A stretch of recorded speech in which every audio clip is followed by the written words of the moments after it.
Gue lagi pada masak, anak Depok ini teriak, "Bang, temen lu kedinginan hebat nih."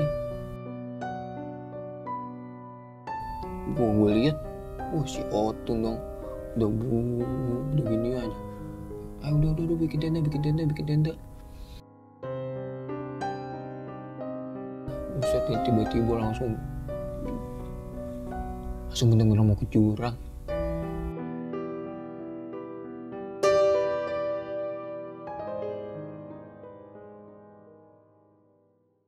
Assalamualaikum teman kisah, balik lagi dengan gue Ican dalam segmen Kisah Mistis. Tentunya saat ini gue nggak sendirian, udah ditemani seorang narasumber yang akan menceritakan pengalaman mistisnya pada saat pendakian Gunung Lawu. Penasaran? Langsung aja kita sapa. Halo Bon, apa kabar? Baik Bang Ican. Sehat ya? Sehat. Makasih nih udah mampir ke sini ya. Iya. Jauh-jauh ya dari Cipayung ya? Ya. Macet gak tadi jalan? Lumayan. Oke Bon, sebelum kita mulai ngobrol nih, lu boleh dong kenalin diri dulu sama teman-teman kisah yang mau kenal sama lu. Sekalian sosmed lu mungkin bisa disebutin, dipromoin di sini.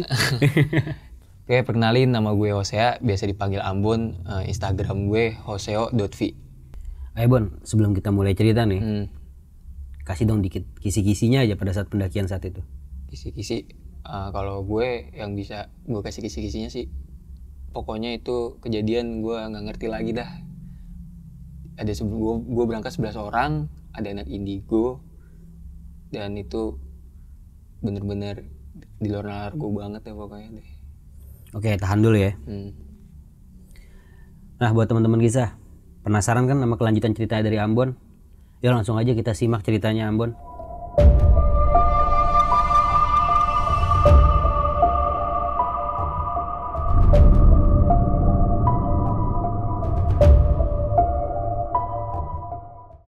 Waktu itu tanggal 18 Februari tahun 2020, gue masih inget banget. Gue sama si Sodik, temen sekampus gue, sama Hafidzu juga. Dia kakak tingkat gue di kampus, salah satu kampus di Jakarta. Jadi akhir-akhir UAS gue ngerencanain buat take salah satu gunung di Indonesia. Jadi ada opsi Prau dan Lawu.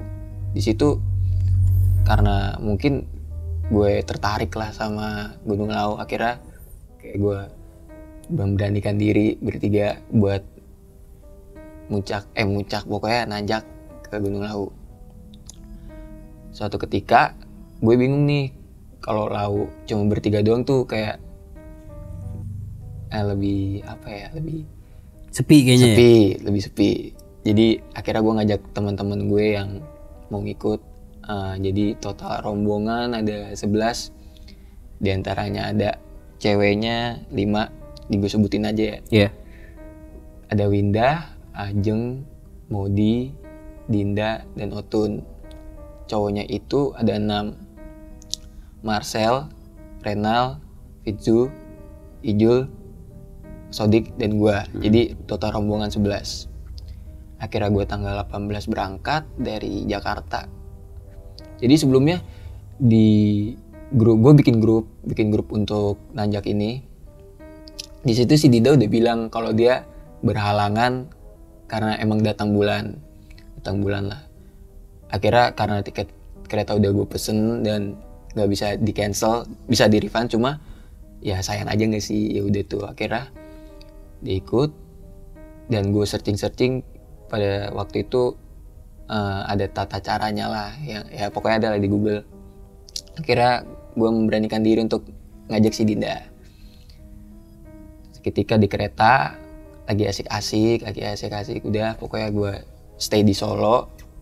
Gue, Fitzu, Otun, Sodik, sama Renal, Marcella, sama Ijul. Bertujuh, sisanya masih pada di Jakarta. Pokoknya gitu. Terus si Winda mau diajeng, abis selesai acara kampus dia nyusul dan nyampe di Solo. Akhirnya besok tanggal sekitar, kalau gue gak salah ya, 20 gue tuh berangkat ke Lawu via Ceto. Di situ gue udah prepare semuanya, udah lengkap, vitamin udah gue bawa, P3K, logistik udah lengkap. Dan ya udah, akhirnya sampai di Simaksi. Sebelum Simaksi ada base camp tuh Bang di pendaki di situ kan ya. Ada base camp di Lawu. Gua lagi pada prepare. Terus ada salah satu pendaki manggil temen gue, woi sini lu, lu Renal kan, pokoknya dia basa-basi lah. Ternyata itu temennya temen gue. Temennya Renal ini punya temen, dia ngomong gini, bang swiper lu siapa? Ada nih temen gue, emang kenapa? Terus temen gue si Fitzu jawab lah, gue bang kenapa? Lu nanti kalau dia manggil-manggil di belakang jangan nengok ya, soalnya gue dipanggil-panggil juga, sini dulu dipanggil gitu pas gue jadi swiper. Oh iya bang siap. Nah sialnya itu temen gue yang cewek, yang ini tuh rata-rata masih pada pemula ya.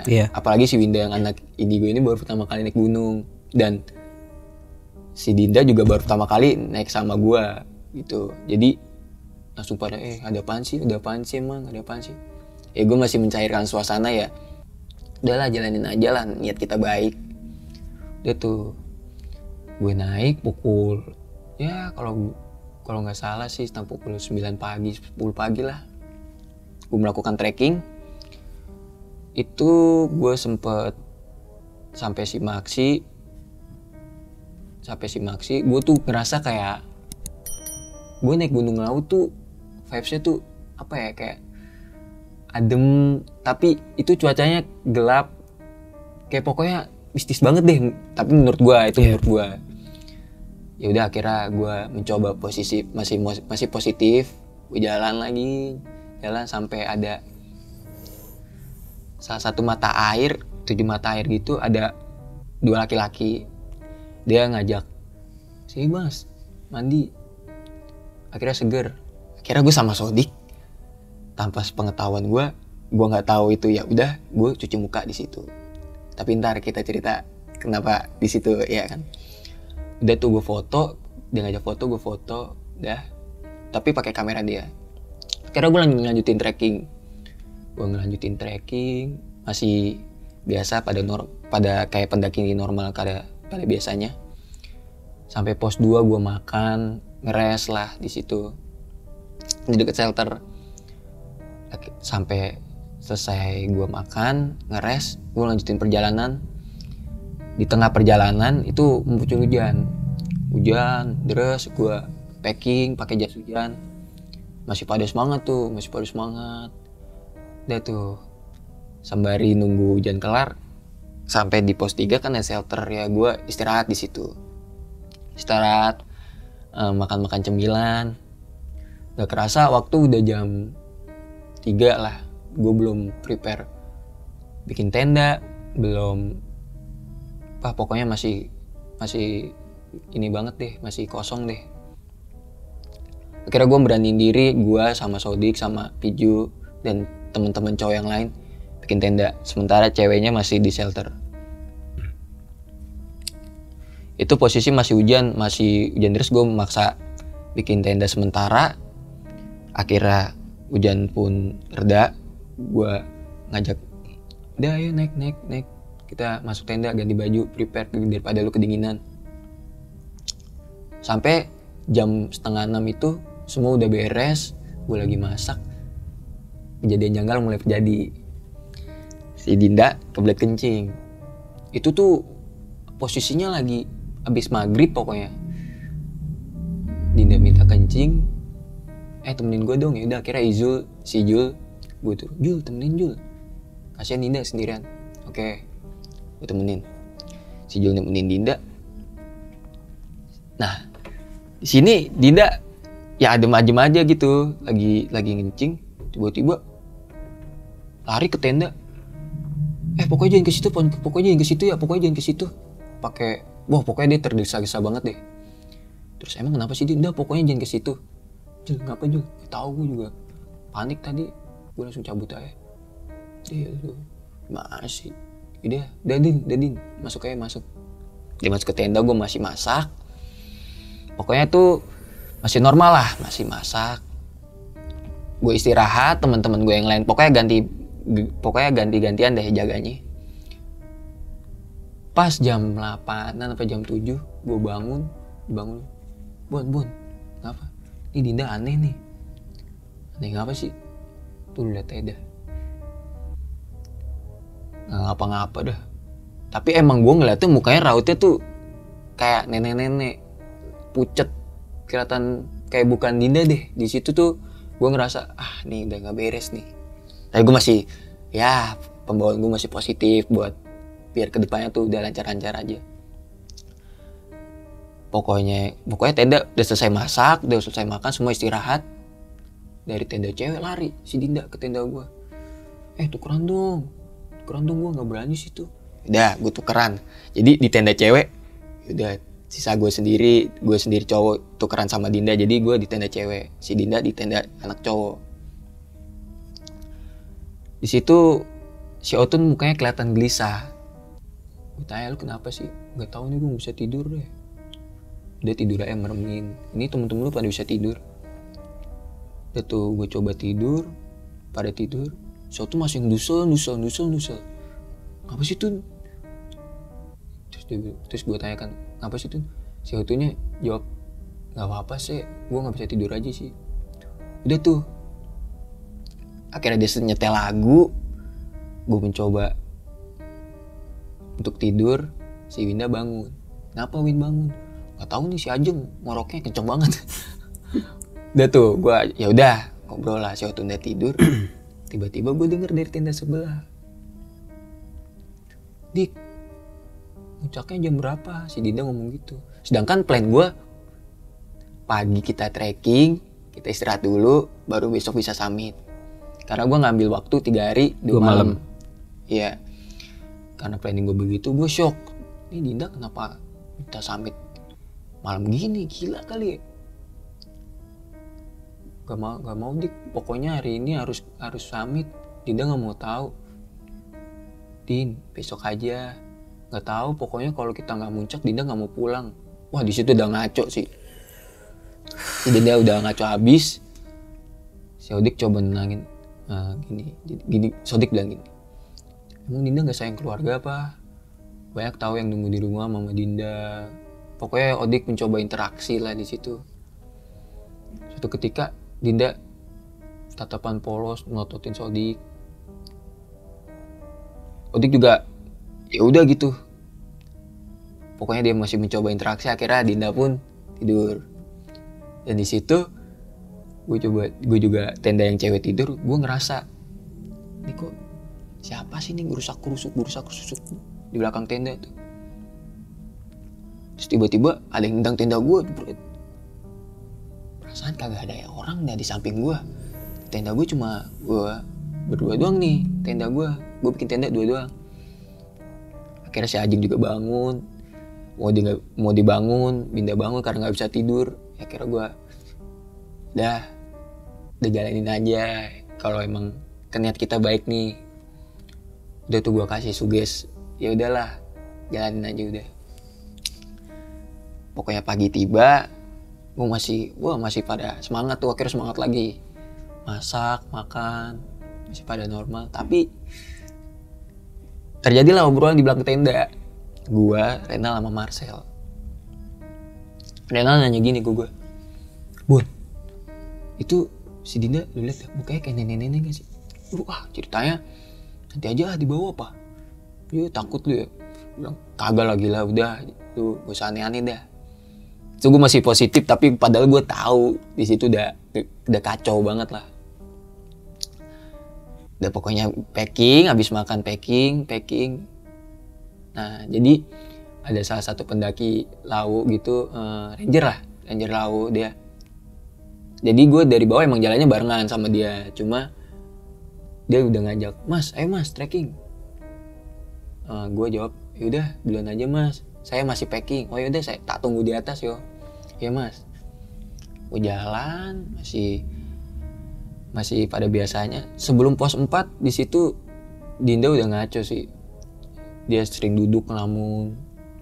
Bener-bener tatapannya kosong gitu. Gue tanya, lu kenapa sih Din? Gak apa-apa kok saya. Oh ya udah, aman ya. Dia diem situ nggak jawab apa lagi, udah jalan. Dia pun dapat perhatian lebih dari temen gue yang cowok karena tahu kondisinya kayak gitu kan. Akhirnya yaudah Dinda gue yang megang deh. Peju ngomong kayak gitu, udah pokoknya udah jalan dah. Dinda sama gue, sama Renal juga tuh udah jalan. Tiba-tiba si Dinda ini jalannya belok, tarik tuh sama video. Lu yang bener apa jalannya? Nggak apa-apa kok tuh. Terus senyumnya kayak senyum apa ya, kayak nggak apa kok, kayak bukan Dinda banget dah pokoknya. Flat aja gitu ya. Kayak beda banget. Walaupun gue baru kenal tapi gue kayak emang kayak bukan manusia sih. Jalan, gue ngaturin jalan. Tiba-tiba si Winda ngajak istirahat tuh. Istirahat tuh capek. Istirahat. Gue lagi gini di pohon. Majuan lagi dong.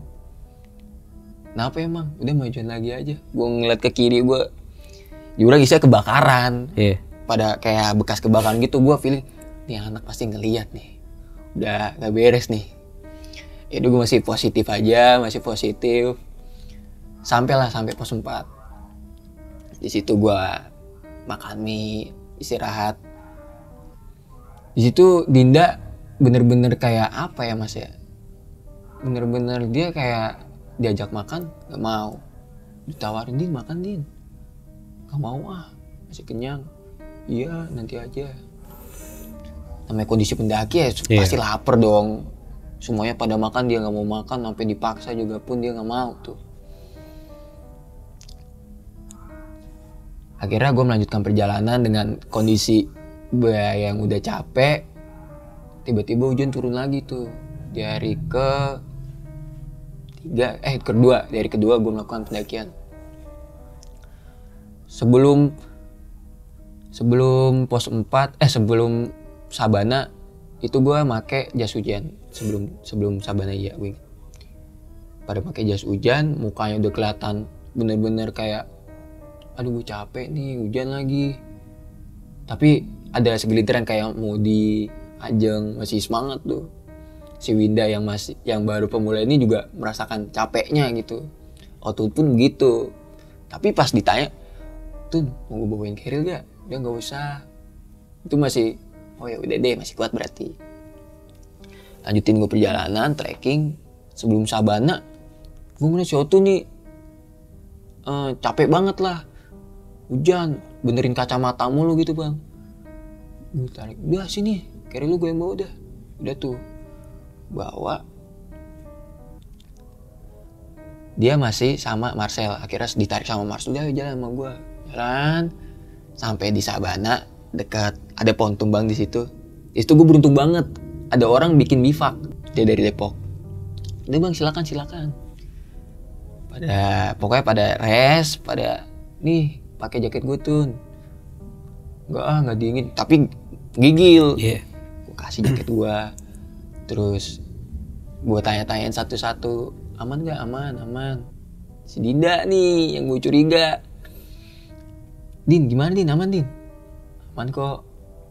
Kayak apa ya, gue ngerasa firasat gue tuh ke Dinda kayak wah ini gak beres banget sih.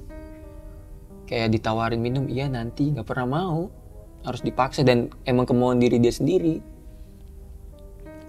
Ngeres, pokoknya itu gue udah ngeres. Jadi bivak, gue bikin tenda kecil-kecilan pakai apa ya namanya? Apa namanya bang? Flysheet. Pakai flysheet itu. Gue di situ sama Sodik, sama Dinda yang Otun, Winda, Ajeng, Modi di sana. Gue lagi pada masak, anak Depok ini teriak, bang, temen lu keinginan hebat nih. Gue lihat, wah si Otun dong, udah gini aja. Udah bikin tenda. Pas dievakuasi, teman gue yang bikin tenda, ada yang evakuasi di flysheet tadi. Si Winda pun geletak juga bang. Gue nggak tahu ya, itu dia pokoknya nangis. Si Winda nangis aja. Akhirnya gue pindahin ke tenda. Udah nih, yang cewek kan karena cewek ya, udah lu gantiin dulu dah, salin dah. Ntar kalau udah siap, kalau udah salin, gue baru masuk. Akhirnya udah ganti pakaian anget, itu masih menggigil. Gue masuk lah di situ. Gue sama Sodik masuk. Wah gila, gue namanya ngeliat ini berdua, gue merasa bersalah dan merasa bertanggung jawab karena mamanya Otun nitipin ke gue, si Winda yang ngajak juga Sodik. Dan di situ gue mencoba pokoknya gue harus bisa survive lah di sini. Gue nggak mau temen gue sampai nggak ada gitu. Iya. Si Otun masih kedinginan hebat, Winda juga masih nangis. Ada kejadian lucu. Ini kok anak masih mau gigil ya si Otun ya. Pas gue liat sepatunya yang basah kagak dicopot. Ya udah gue copot, gue buang tuh. Masih kan gue suges Tun bangun Tun. Dalam gue masukin kompor, walaupun berbahaya tuh ya. Iya. Gue nggak mau tahu, pokoknya temen gue harus selamat. Emergensi soalnya Iya. gitu. Thermal udah gue masukin badan, udah gue kerungkepin semua. Odik pun begitu, saking gue ya habis. Pokoknya gue nggak mau tahu ya temen gue ini harus selamat. Kompor gue kasih tangan, gue kasih ke pipinya, gue kasih suges, gue tampar-tamparin.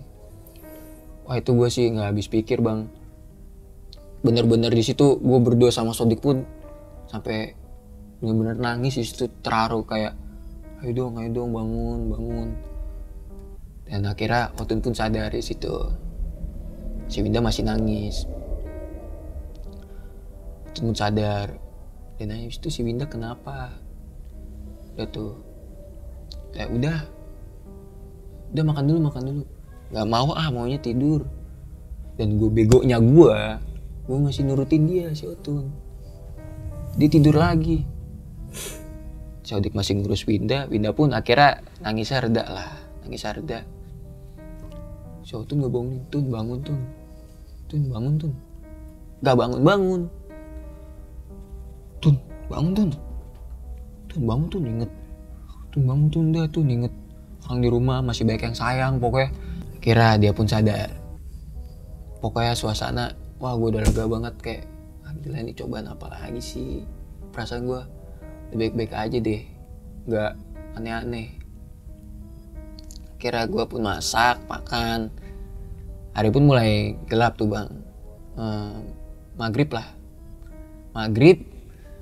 ada yang gue bikin 2 tenda dan ada 1 bivak dari anak Depok dan tendanya dia. Jadi total tenda D3, bivak 1.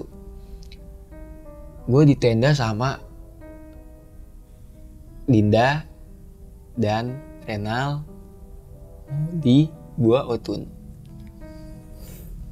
Si Dinda pas dievakuasi tadi ternyata dia cuma mojok doang. Gue tanya, Din, lu aman nggak? Diem aja. Aman kok. Dia tuh gua ke tenda. Pas dia bikin tenda, pas anak-anak bikin tenda, dia masuk. Gue ganti baju ya. Udah pas ganti baju dia nggak keluar lagi. Kira gue memutuskan pas dari tenda evakuasi, gue ke tenda dia, gue mau ngecek keadaannya tuh. Ternyata dia tidur. Gue sama Renal ngecek. Renal bilang kayak gini ke gue, Bun, ini dia tidur beneran gak sih? Coba dia bangunin dah, makan dah. Nih anak mau makan deh tadi. Din bangunin. Gini sama dia, pas bangun senyum. Melotot. Wah anjing. Gue langsung ngamanin Otun karena gue pokoknya tanggung jawab lah sama dia karena udah dimandatin sama nyokapnya kan. Dia nanya, saya itu kenapa? Dia itu Dinda lagi sakit. Udah deh, saya Otun kalau ada temen kayak gini bisa kena juga. Itu Dinda kenapa? Udah jangan kayak gitu apa? Udah ikut tenda sebelah. Otun dan Dinda satu tenda ya? Satu tenda. Si Otun gue aja ke tenda yang sebelah gak mau itu Dinda kenapa? Masih ngeyel. Gue panggil sama Marcel, Sel sini dulu, kenapa? Ini Otun gak mau pindah. Gue panggil juga si Sodik dan Apijo karena untuk masalah kesurupan ini gue merasa bukan gue gak bisa gelar konteks gue gak ngerti. Akhirnya gue keluar tenda, Marcel pun nemenin Otun, Sodik pun dan Vizu masuk. Gue ke tenda anak Depok, gue nenangin diri, gue berdoa sesuai ajaran gue doa dan anak Depok pun ikut sholat gitu. Yang kerja di tenda sebelah ini dari kisah temen gue ya, karena gue di tenda yang lain. Jadi di situ pas gue lagi doa, Otun tiba-tiba ketawa kenceng. Di tenda sebelah tuh? Iya, ketawa kenceng. Saya seneng sama anak ini. kalian jangan bawa anak ini, aku seneng sama anak ini. Teman gue ngomel, kalah gak bisa. Otun ngomong gitu? Iya, Otun karena dirasukin ngomongnya gitu. Terus teman gue, lu siapa? Jadi si Otun ini ngejawab, Fortuna, kuliahnya di sini. Lu yang bener. Pokoknya dia meditasi lah sama dia ngajiin. Tapi herannya gue, si Dinda langsung udah selesai tuh pas Otun teriak. Kata si Sodik sih yang di tenda itu. Pokoknya si Dinda kelar, lu tuh Otun masih udah dibacain. Karena si Otun ini non. Dan si rata-rata temen gue semua rata-rata muslim. Jadi ya mau gimana lagi, udah tuh ngajiin Fatihah, kursi. Akhirnya keadaan normal. Pokoknya pas udah normal, situ udah dia bercanda-canda lagi. Suatu ketika Otun nanya, temen gue lagi main game cacing yang pada saat itu viral lah. Terus si Otun nanya, ini game apa kak? Tapi melotot, ini game apa kak? Main juga, malah bercandain sama temen gue kan. Pokoknya udah gak beres. Akhirnya dibacain lagi, ditenangin lagi, akhirnya itu keluar. Pokoknya suasana adem seketika. Di tenda 11 adem, akhirnya tenda gue lah. Jadi situ ada gue, Renal, Ajeng, Dinda, Modi kurang tahu nih, pokoknya gitulah. Pokoknya yang gue inget di situ ada Dinda. Dinda masih normal tuh, gue nggak tahu bisa beda banget jadi, tawa-tawa sama gue bercanda. Pas hari udah mulai gelap, gue tuh udah mulai ngantuk, gue tidur lah. Dinda tidur sebelah gue, jadi ini pojok tenda, ini Dinda, ini gue. Tiba-tiba dia bangunin gue, kemboim yuk. Gila kali lu ya, ini jam berapa?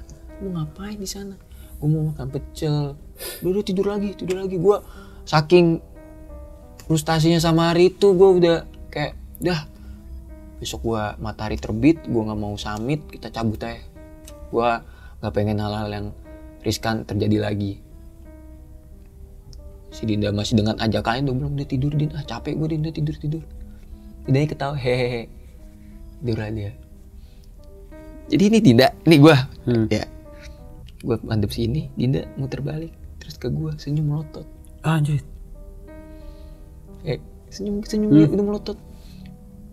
Lu ngapa dah? Gue tuh gak tahu insting gue jadi gimana gitu. Lu kenapa dah? Gitu doang. Dia tidur lagi lu, jelas tuh. Lagi tidur, begitu lagi, melotot ke gue. Lu ngapa sih? Tadi kan gue udah gak takutin. Udahlah, gue aneh-aneh lah, udahlah. Capek nih gue, lu gangguin terus hidup gue anjing. Gue saking kesel lah, gongkol banget tuh. Karena udah capek banget ya? Iya, dia pokoknya istirahat. Pagi pun terbit. Gue yang berencana untuk udah pokoknya kita pulang. Gue udah bilang ke Sodik, udah bilang ke yang lain, tanpa anak cewek pun tahu. Gue pokoknya planning gue sama Sodik pun, udah kita nggak usah muncak deh, cabut turun ya. Anak Depok pun bangun, semuanya pada bangun kan. Salah satu rombongan Depok ada yang teriak, ada yang mau ikut muncak gak? Dan mati gue, ya dia ngajak lagi. Gue nggak enak kan karena gue yang bawa, dan dia juga pengen ngerasain lah summit gimana. Ya udah deh, yang mau ikut puncak silakan, tapi gue nggak mau ikut. Ju, lu bimbing ya, lu temenin ke atas. Ya udah, akhirnya si Dinda, Otun, Ajeng, Modi, Renal, Marcel, Ijul ikut rombongan anak Depok. Dan di tenda sisa gue bertiga. Ada Sodik, Winda, gue. Sodik istirahat, gue sama Winda ngobrol. Jadi si Winda ini anak yang indigo ya bang ya? Iya. Karena gue bingung topik gue apa, gue udah bahas, kayaknya udah ngobrol panjang lebar. Kira gue iseng nanya, Win, sini rame gak sih? Tuh lihat aja tuh lagi pada ngeliatin. Wah, anjing. Yaudah ntar aja ceritanya deh Win. Lagi lu tanya lagi. Ya itu kesalahan gue. Iya. Tapi kembali gue tanya, gue penasaran banget tuh bang. Win, sebenarnya kita diikutin gak sih dari awal? Diikutin sih sama ibu-ibu. Ikutin gimana? Ya pokoknya dia celingukin cuma pengen ngeliat nih pada ngapain sih. Oh gituin. Ya udah. Aman berarti ya. Udah bismillah aja. Kira Sodik bilang, "Bun, ambil air sono." Di mana nih? Di atas pokoknya ada mata air. Gue nggak tahu situ tuh ada mata air gimana. Pokoknya dibilang ada. Kalau emang ada yang udah pernah ke Lawu mungkin ada mata airnya bisa dijelasin ya. Soalnya gue dari Sabana gue naik ke atas dikit itu sama Winda gue ya. Naik ke atas, ini mana ya Winda air mata airnya ya? Kok nggak ada ya?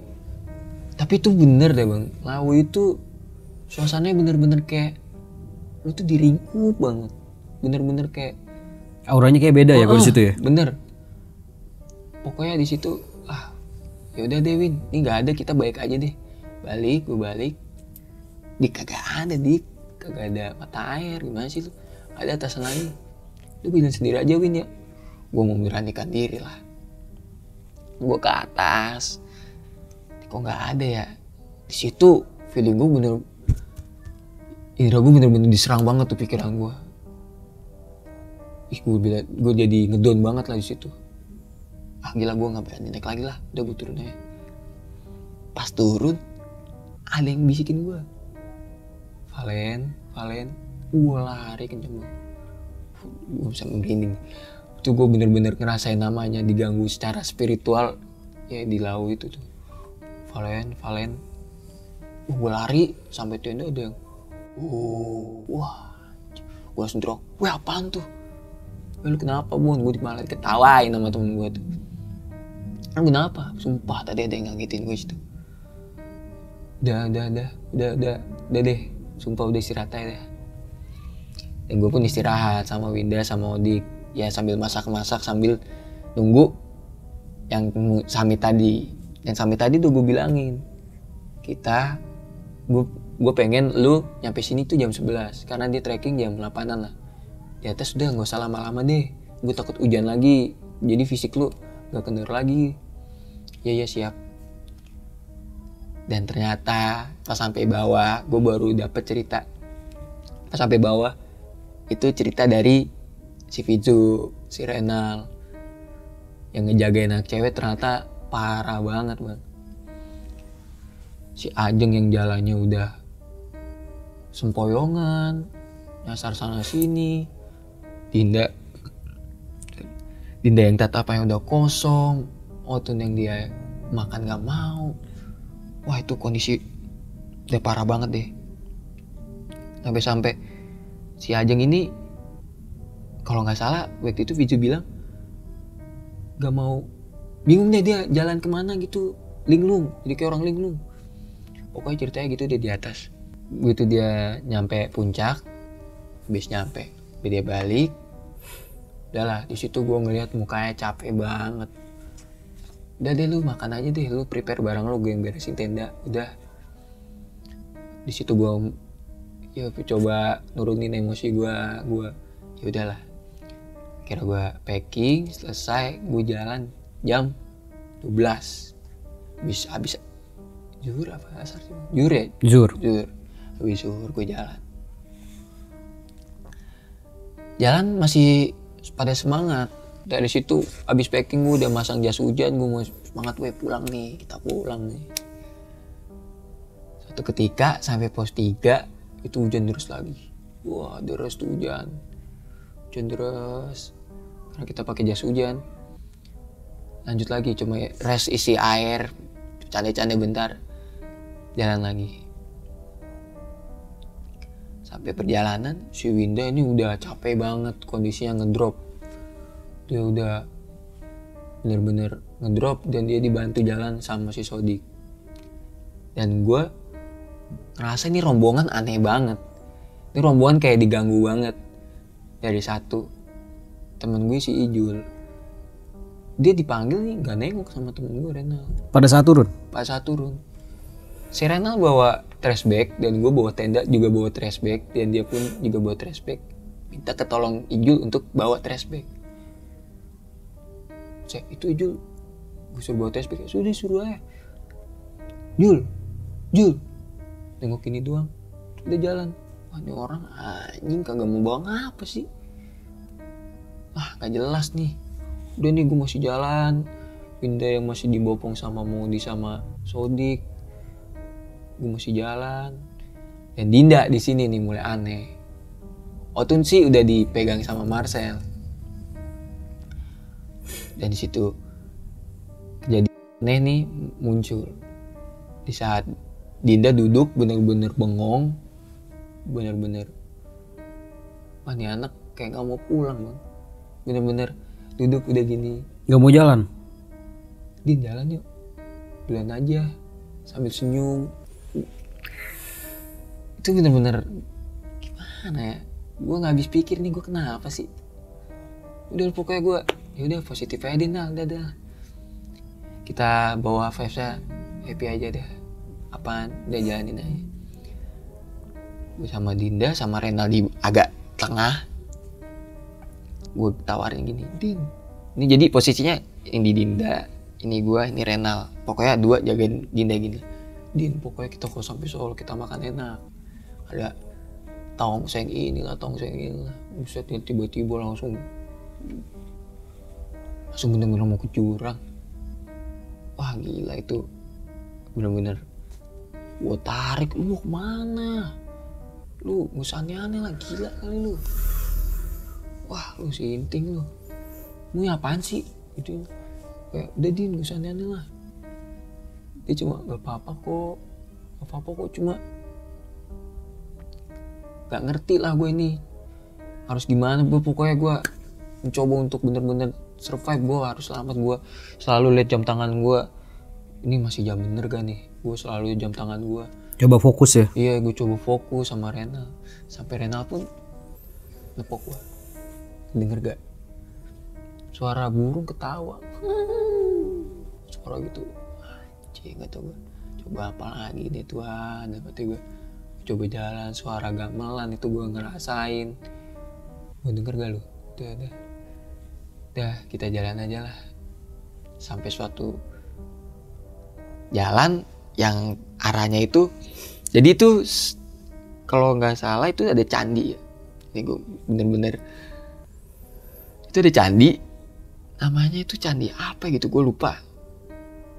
Jadi itu lampunya cetek, nyala mati.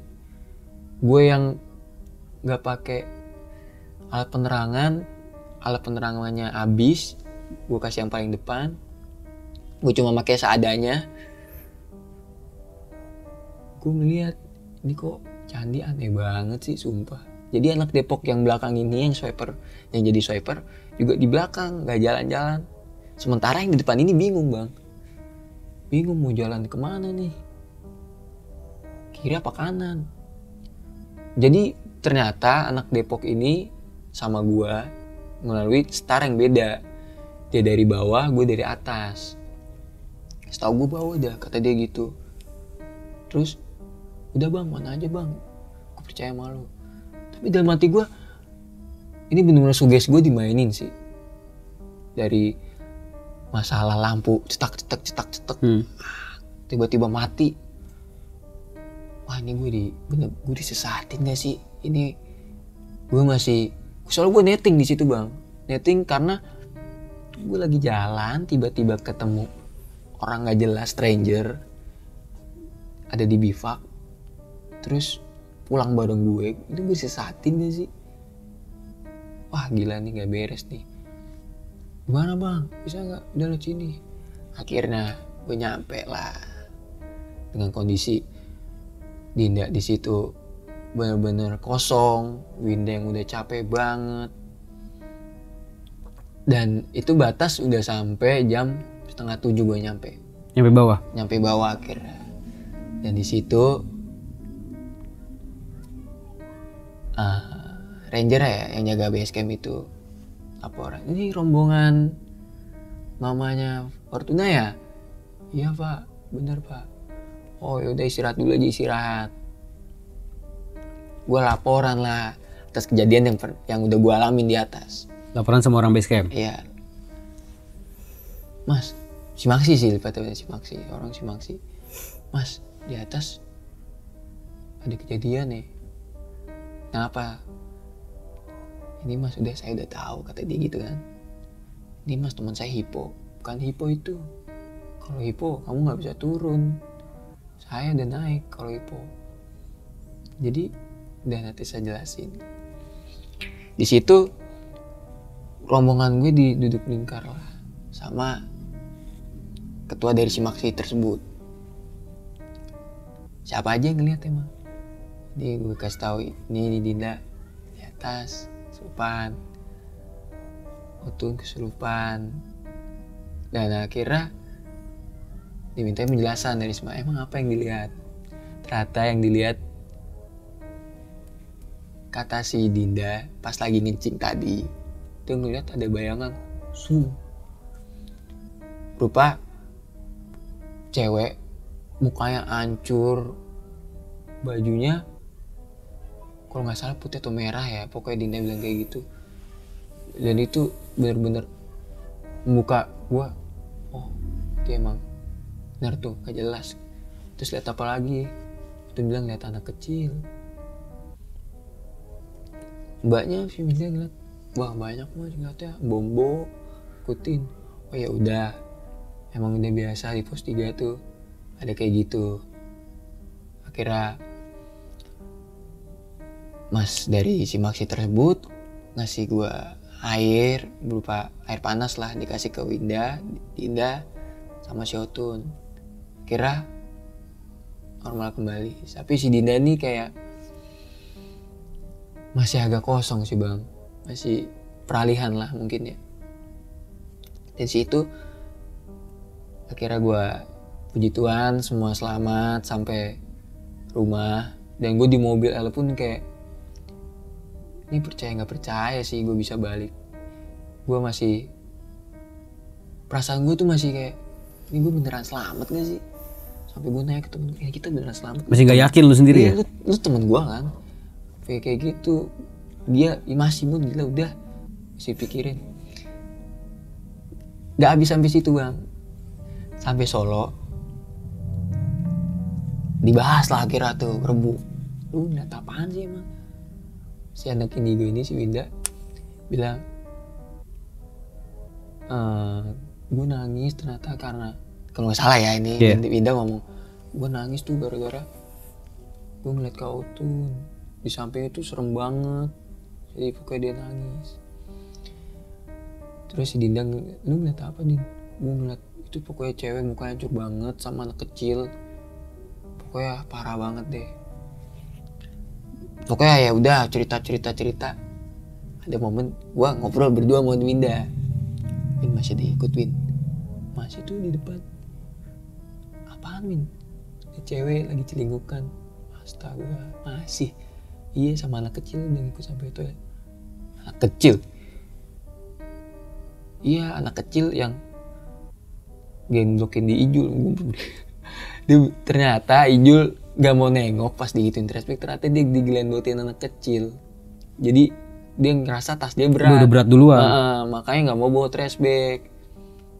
Dan ya udah akhirnya udah Win istirahat deh. Besok kita pulang. Udah besok pokoknya jalan-jalan, udah pulang, udah refresh. Akhirnya semuanya sampai Jakarta, sisa Renal yang lanjutin jalan ke Bali. Jadi gua bersepuluh sampai Jakarta sama semua selamat. Dan ya itu aja sih bang. Oke Bon, gua ada beberapa pertanyaan sih Bon ya. Jadi dari awal perjalanan kan ceweknya 5 nih. Ceweknya iya 5. 5 kan? 5. Ya, iya 5. Tapi dari 5 itu yang ngalamin gangguan tuh 3 orang aja ya? Winda, hampir Otun, semuanya sih. Hampir semua sama? Hampir semuanya ngerasain apa yang dirasain, mulai dari karena di pos 3 Dinda ajeng mau di Winda Otun setenda, dia ngerasa tendang tendanya, diganggu-gangguin, ada yang ngeliatin ngelongok gini. Tapi yang paling parah ini yang 3 orang ini ya, Winda, Otun sama ya. Dan Otun kenapa nggak bisa tidur malam itu, dia ngeliat di tenda itu kayak ada bercak darah di situ. Dan mungkin ya dia lagi datang bulan atau gua nggak tahu, pokoknya yang dilihat seperti itu. Tapi dari 5 cewek ini yang pertama kali nunjukin sikap udah mulai aneh itu Dinda ya? Dinda. Tapi lu yang lainnya dari 11 orang itu ngerasa gak kalau Dinda udah aneh? Semuanya ngerasa? Aneh. Gue tuh kalau bahas dia tuh beneran merinding. Berarti yang lain udah ngerasa ya? Itu tuh kayak gue nih sama Dinda tuh baru pertama kali ketemu, pertama kali ngajak sama dia, jadi cuma ya udah lu ngajak sama gue deh. Dan itu bener-bener apa ya? Gue nggak ngerti, soalnya dia yang gue tahu dia sering ngajak gunung, gue diceritain sama Otun karena dia sekampus sama Otun. Dia cerita si Dinda ini sering naik gunung, dan gue ngerasain aneh banget dari pos 2 itu. Lu pikir harusnya udah biasa ya kayak gitu? Mungkin karena anak cewek kali, apa mungkin di sini ada yang lebih ngerti.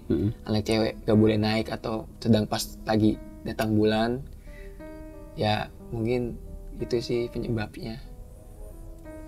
Terus tadi kan lu cerita nih, yang pada saat si Dinda sama Otun ya. Terus Otun lu pindahin ke tenda yang sebelah kan. Terus tiba-tiba si Otun teriak ya? Dia nggak mau pindah. Nggak. Pas Marcel datang ke tenda, sorry gue potong ya. Marcel datang ke tenda, itu Otun teriak, ketawa. Gue seneng sama anak ini. Tapi pada saat si Otun teriak, Dinda better ya? Dinda langsung better. Bisa gak sih itu kayak pindah ke si Otun? Apa ya? Tadinya awalnya Dinda kan yang parah kan. Terus pada saat udah pindah tenda, Otun teriak, Dinda langsung better kan? Iya. Bisa gak sih? Lu ngerasa gak sih kalau itu malah pindah ke si Otun nempelnya? Ya emang iya, pindah kayak begitu sih. kan? Iya. Tapi sampai sejauh pos 1 pun itu muka Dinda bener-bener masih kayak nenek-nenek. Mungkin kalau nanti gue kasih fotonya deh. Tapi gue izin dulu. Iya.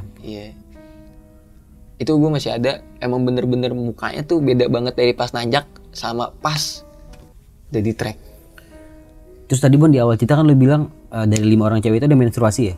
1 orang atau berapa orang yang menstruasi saat itu? Seinget gue sih kalau nggak salah 3. Itu ada Dinda, Otun, sama gue lupa nih antara Ajeng atau Mudi. Tapi sejauh gue trekking, emang yang paling bermasalah 2 anak ini, Dinda sama Otun. Itu. Kalau lu sendiri ada ngerasa gak sebabnya ini gara-gara apa gitu? Nerka-nerka lu aja gitu. Kalau gue sih masih apa ya bang? Mungkin pas kuncinya sih pas Dinda di situ katanya kurang bersih, nyiram air hajatnya. Oke. Di situ sih gue nggak mau salah-salahan. Iya, kita nerka-nerkanya aja ya. Mungkin di situ, dan ya bisa jadi emang penunggu situ pengen kenalan lah. Jadi ya udah deh, gue jalanin aja. Itu aja sih. Ada yang pengen tanya lagi bisa. Tadi kan pas lu bilang lu cuci muka ya? Nah, yang 2 orang lu nyuruh cuci muka, lu belum cerita kan? Itu gue merasa itu siapa gitu? Kaitannya ada gak nih di cerita lu ini? Gitu? Di situ ada mata air 7. Pokoknya mata air 7 kalau nggak salah ya.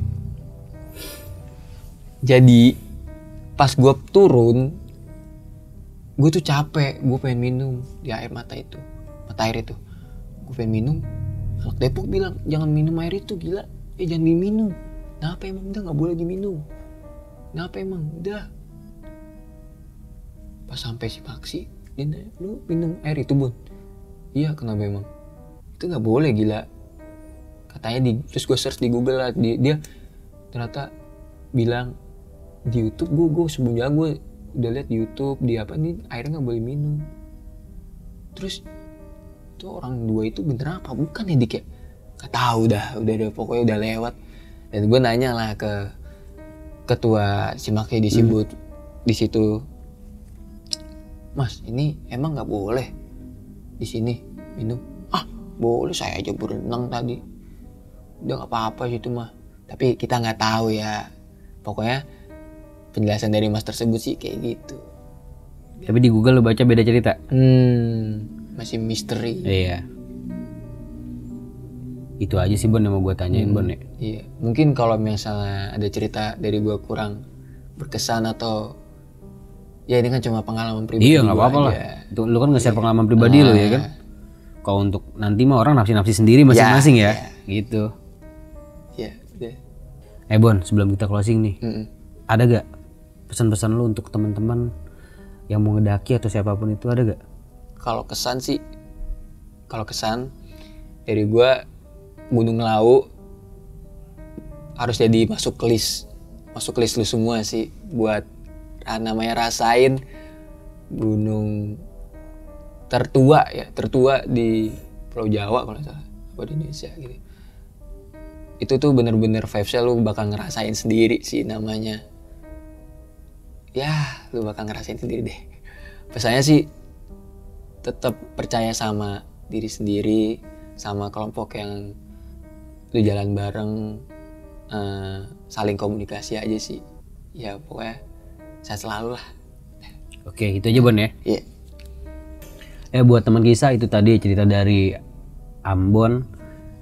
Kalau dari gue sendiri sih, kalau misalkan untuk yang cewek ya, misalkan lu naik gunung pada saat menstruasi atau lu pada saat pendakiannya menstruasinya, ya mau gimana lagi, cuman tetap aja intinya sih bersih, jangan buang sampah sembarangan. Apapun itu, yang gak cuma di gunung, mau lu wisata kemanapun bawa turun sampah lu, itu aja. Terus persiapan kudu matang, fisik, mental, peralatan, logistik, itu yang paling penting perlu dipikirin. Dan untuk yang udah subscribe channel ini, gue ucapin terima kasih banyak. Untuk yang belum, buruan subscribe, jangan lupa like, comment, share, juga aktifkan lonceng notifikasinya biar kalian gak ketinggalan video menarik dari kita. Oke Bon, terima kasih banyak ya, udah main kemari. Sama-sama. Thank you ya. Sorry kalau ceritanya ya seadanya. Itu bagus Bon ceritanya Bon. Oke, itu aja dari gue. Wassalamualaikum